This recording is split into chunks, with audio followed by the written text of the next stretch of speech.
And that's why, in my brain at least, I look at travel vlogging as a subject that really kind of sucks.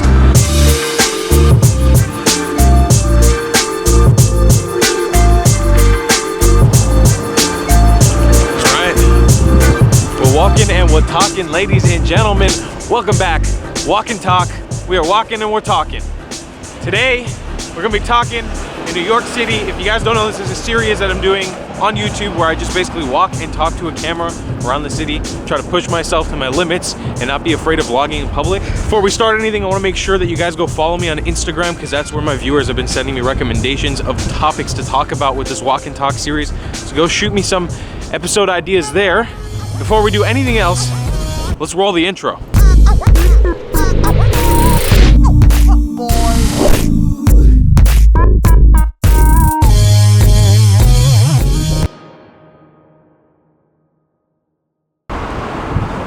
I think I severely underestimated how cold it actually is outside right now.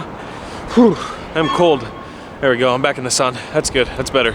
So basically today's topic of discussion is going to be about travel vlogging and why this is probably one of the worst genres to be in on YouTube. Oh geez, New York City, I can't vlog in public here. Yeah, we'll basically be talking about why it's such a horrible genre to get into on YouTube, why it also is one of the most amazing things you can do with your life, but also why it is just an absolutely horrible genre to get into, why financially it is just the worst. And when it comes to building an audience, just one of the worst things you can do for yourself. That being said, I want to preface everything saying that I absolutely love what I do. I love travel vlogging. It is the most fun thing. It is the most amazing job to wake up to be able to do. The fact that you can be nomadic all over the world and do whatever you want for work. But that being said, it is very, very, very difficult. Let's begin first of all with the inspiration for this episode. This actually wasn't even a comment suggested by you guys. I have a couple of friends, they're called the Way Away. They have their own YouTube channel where they travel around the world. They're a couple that are digital nomads and they just work by traveling around the world. They actually travel way more frequently than I do. And they have recently started a sort of segment on their channel where they talk about things called Way More. It's almost like a sort of podcast.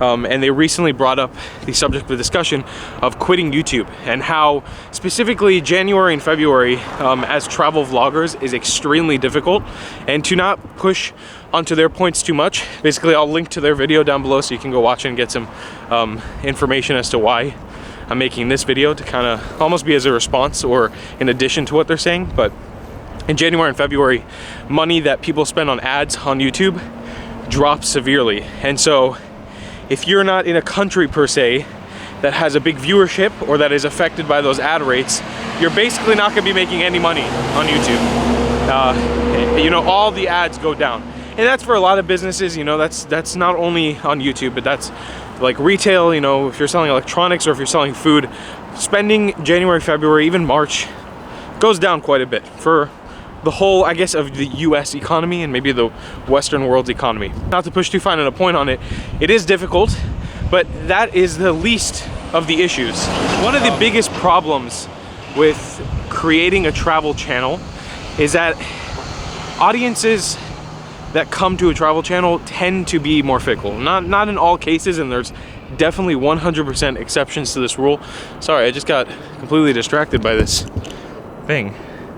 Like a weird car thing. I don't know what that is. But yeah, audiences that tend to watch travel videos they tend to be more fickle, and this isn't in like a negative way or a derogatory sense at all, because the audiences that watch travel videos tend to be really cool people.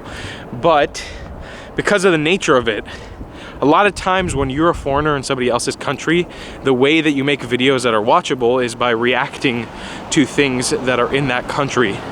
And instead of trying to gain an audience of people that are gonna watch you travel the world, you're almost just catering to the people that live in that country. I'm not safe from this. I've done this many, many times. The entirety of what I did in the Philippines was based on this. It was basically just catering to Filipinos living in the Philippines, watching me as a foreigner experience a country, which was fun and it was great, and I was able to teach stuff and learn stuff. And I was able to do that in Japan and in Hawaii and in different parts of the US, and all over basically. It's a genre of video that you can just do as a travel vlogger. But the issue with it is that building an audience is almost impossible, because the people that subscribe for that content or that watch that content, they only really want to see stuff about their country. And that's one of the main issues. That's kind of the beginning, the first kind of issue with travel vlogging inherently, is that by nature of experiencing people's different countries and putting that up online, you attract those people that, instead of build your channel, end up accidentally hurting your channel. And it's inevitable. It's almost impossible to avoid it. Guys, look what I found. A couple of geese. Those are Canada goose, right? Still walking and talking, y'all. But basically, that's one of the issues. It's one of the beginning issues with this whole travel vlogging subject. It's that, you know, if you're going to India, or if you go to the Philippines, or if you wake yourself up in your brain and you realize that instead of staying here in a place like the United States or New York City, or I don't know, going to Russia, for example, a country that's not known for getting views, or a country that, you know, people in that country are not involved in that country very much on YouTube, and you wake yourself up to that and you realize, hey, I could just fly to some country that I know people are gonna watch and inflate my viewership, feel like I'm on fire, feel like I'm actually growing an audience. If you do that, you're basically shooting yourself in the foot. I don't tell people not to do it, and I fully intend on probably doing it again in the future. Why? Because I don't know a better way to not do it. I don't know a way yet around it. I've been trying different methods and nothing's been working. Now I'm sitting on another bench, so this has not become a walk and talk anymore. It's just a walk and sit. Anyways. Okay, camera didn't want to be posted up, so we're gonna keep walking, I guess. I guess the basic point of it that I'm kind of trying to say is that it seems almost impossible at the moment to gain the travel system without doing that. Now, there are a few exceptions. I even have personal friends who are doing this travel vlogging thing as a full-time job, who somehow have broken through this cog, who have broken through that necessity to grow a foreign audience. They've done it. I don't know how they've done it. I've tried looking and learning, and I've tried asking, but some of them aren't even sure themselves of how it developed, but some of them were able to build an audience. And putting that out there, I don't specifically think it has anything to do with them as people. I don't think it has anything to do with their content. It might just be an anomaly in the system. I don't know exactly, but I know that it is possible to break out of that necessity to grow, you know, kind of a foreign audience. Sorry, I don't know what I'm doing right now. I'm trying to find a good place to post my camera up. Most of the people that I know that are travel vlogging, with the exception of very few, like maybe 4 or 5 of them, are originally from the United States. And so this genre is fully dominated by people in the United States, almost completely. And if it's not the United States, maybe Canada. And because this genre is fully dominated by people in the Western world, and just to be frank, this is just to be clear with no hate whatsoever, I love the people that are in this genre. I want to make that clear. Like, some of them are really, really, really, really good friends of mine. But it is becoming a repetitive genre, in a sense, like music videos or gaming videos or whatever it is. The travel genre has almost become a formulated thing, where, once again, this isn't supposed to be in any derogatory sense whatsoever, because I am close friends with a lot of these people. I'm just prefacing this, and it's not to annoy you guys, but I want to make sure that I'm 100% clear on this. A lot of it is dominated by specifically white travel couples going to different countries around the world, experiencing the same exact things over and over again, and just rinsing and repeating. And if you follow the certain formula of going to X country, X country, X country, X country, doing this activity, trying this food, this fast food, this festival, you will 100% gain your audience. 100%. It's a formula at this point. And people know it, and people practice it, and people do it. And that's not necessarily a bad thing. Like, by all means, this is something that you want to do, but where it comes to the point where travel vlogging is becoming a genre that is so repetitive and so saturated with the same content, it becomes really difficult to try to find a way to do it without that. Because if you know that you could fly to India tomorrow, you know, and grow your channel to 100,000 plus followers within the span of a month or 2 months, what's gonna make you do anything else? Why would you do anything else? What's the point of doing anything else?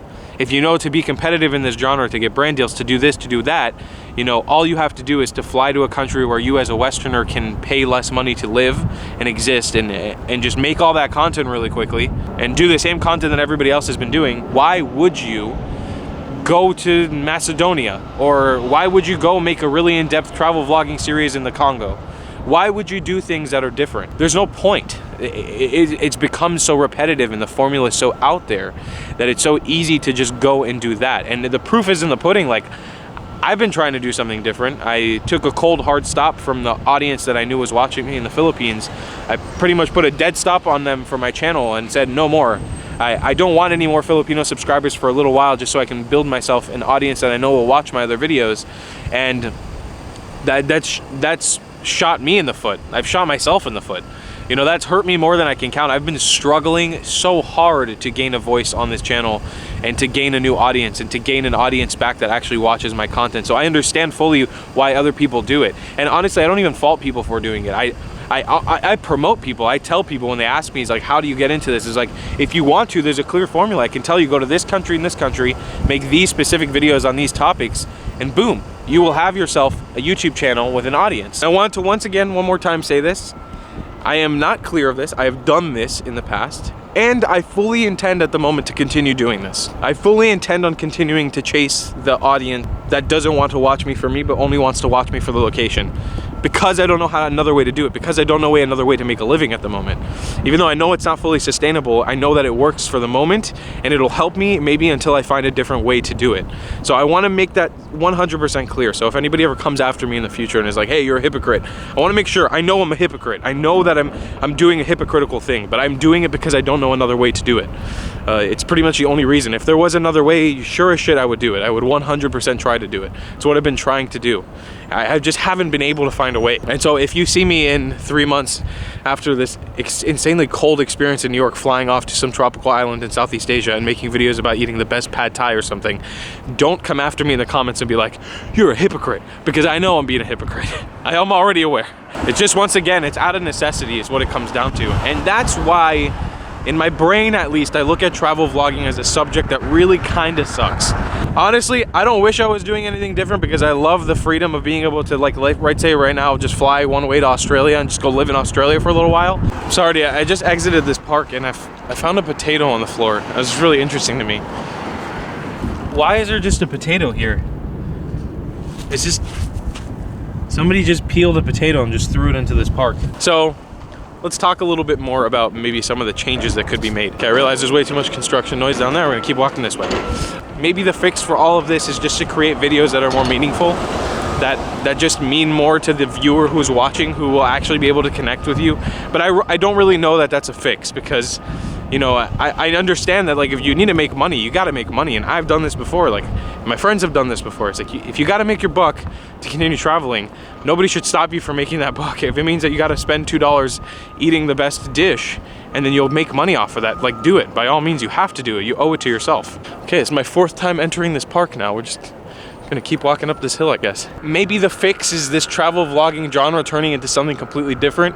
I just know wherever it's heading right now, it seems like it's falling into a bit of a hole where nobody can do anything but this same exact thing. And not to keep criticizing myself, but almost in a sense of upholding my own pride in this. I have indulged in the stuff that I'm not 100% like proud of, that are not my favorites works of eating, like this food and this food. But I also know that when I'm in these different countries where I know I can get views, I also try to set myself apart by talking about the cultural, by talking about the environmental, by talking about the societal. And that's not to put myself on a pedestal. It's just I know that I'm interested in it, so I'm going to talk about it. If I go to India this year, or if I go to some other country this year where I know I'm going to get views, I know that I will keep myself in check, making sure that I'm creating content that I'm actually proud of, in addition to content that will actually make me money. Because unfortunately, the videos that I love creating, or the videos that I know are what's true to me at heart, what I love creating, they just never get the views that a video that I don't like, I guess, or that I'm not 100% proud of gets. And that always equals money, and that always allows me to go forward. So if I know I'm making a certain amount of fast food videos in this one country, it will allow me to continue making the content that I actually want to make in the future. It's a necessity, is what it comes down to. It's just a genre that at the moment is filled with a lot of repetition and competition, and is super, super saturated. And that's not necessarily a bad thing. It's just maybe not the best thing for the people in the genre. I just don't want to impose any of my beliefs on anybody else, because I feel like I don't have the answer. I'm open to the idea that I'm wrong about it. I feel like I've figured out that that's kind of the the killing point of the soul of a travel channel. And so what I want to try to do moving forward is travel to countries that I really want to go to, and not specifically because I want to just gain views or grow my subscriber base there. That being said, specifically on the topic of India and the Philippines, I just want to mention this as a side note. I fully intend on going back to the Philippines, and I fully intend on traveling to India, and I've wanted to go to these countries. The Philippines I want to go to because I genuinely fell in love with the Philippines, and I want to go there besides to vlog, because I have close friends there, and there's things that I really want to do there further. And in India, I've always wanted to go to India. It was never something I wanted to do for YouTube. I understand the possibility of growing my channel to crazy amounts while I'm there, but I want to make sure that it's known that I've wanted to go there before I ever knew about YouTube. Something before I even became a YouTuber, I wanted to go to and experience. And so I want my soul to be known on this website, because I want to travel to places like Uzbekistan and Kazakhstan, and places that when you Google, like, you're not really going to find a vlog that people are interested in watching. People from Uzbekistan are not generally sitting on YouTube watching in the millions. You know, it's just not something that happens. That's my point. I hope you guys enjoyed this ramble. I really think that this could be a cool thing to transition into a podcast one day. If you guys are interested, let me know.